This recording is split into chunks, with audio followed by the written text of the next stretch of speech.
Olá, sejam muito bem-vindos ao meu canal. Aqui quem fala é Paulo Peixoto e hoje eu venho com esse vídeo para ajudar você que está estudando para a OAB, para concursos públicos, em especial para uma segunda fase, uma peça prática, para que você possa identificar as ações de controle concentrado de constitucionalidade. Então você vai se deparar com o enunciado, você vai ler quais são os elementos. Quais são os pontos importantes que você tem que se atentar para que esse enunciado seja identificado e a peça seja acertada?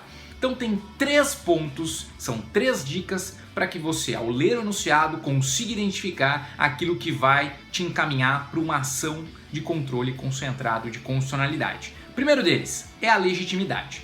Aqui não tem erro, você precisa olhar o enunciado e entender quem é o legitimado, quem é o seu cliente, quem é aquele enunciado que está pedindo para você, como advogado, adotar uma medida adequada.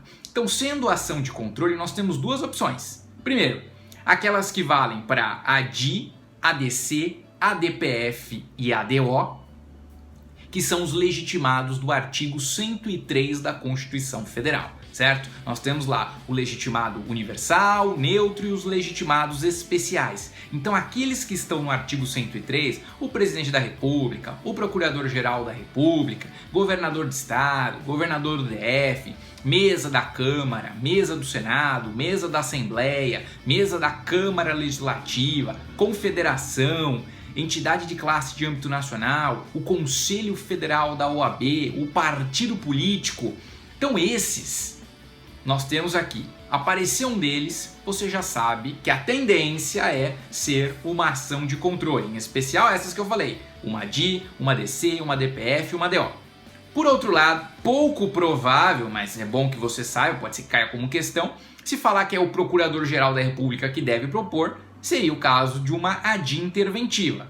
Mas aqui, pouco provável que você seja advogado para propor uma ADI interventiva, porque é peça privativa do Procurador-Geral da República, do PGR. Então a gente descarta, a possibilidade seria das outras ações, ADI, ADC, ADO e ADPF. Esse é o primeiro elemento, a legitimidade. Segundo, qual é aqui a norma, o tipo de norma impugnada? Como assim, professor? Qual é a norma impugnada? Tem que ser uma lei federal, ou uma lei estadual, ou uma lei municipal, ou uma norma anterior à Constituição. Você precisa ficar atento. Que tipo de norma que está sendo impugnada? Qual é a norma que contraria, que não é compatível com a Constituição?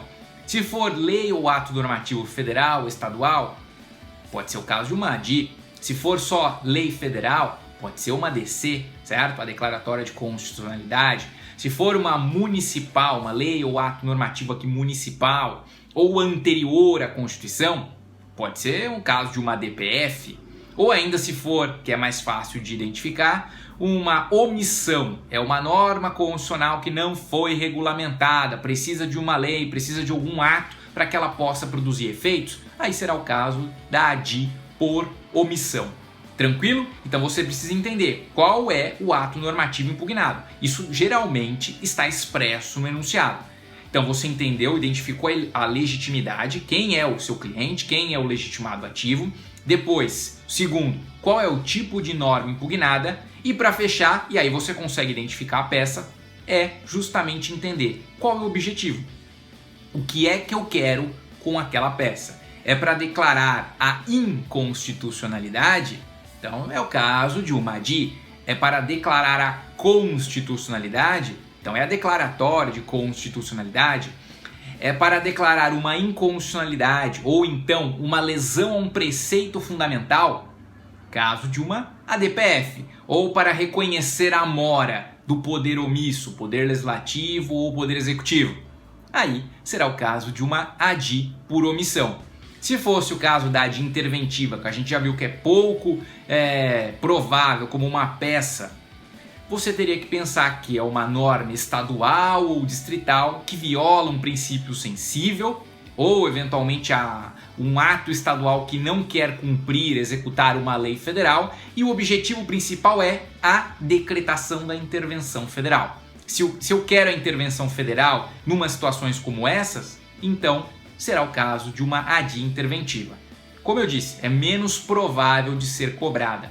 Mas assim, identificando esses 3 elementos, legitimidade, depois a norma impugnada e por fim o objetivo que se quer com essa ação, eu tenho certeza que facilmente você vai localizar qual é a ação de controle concentrado que aquele enunciado está pedindo. Tranquilo?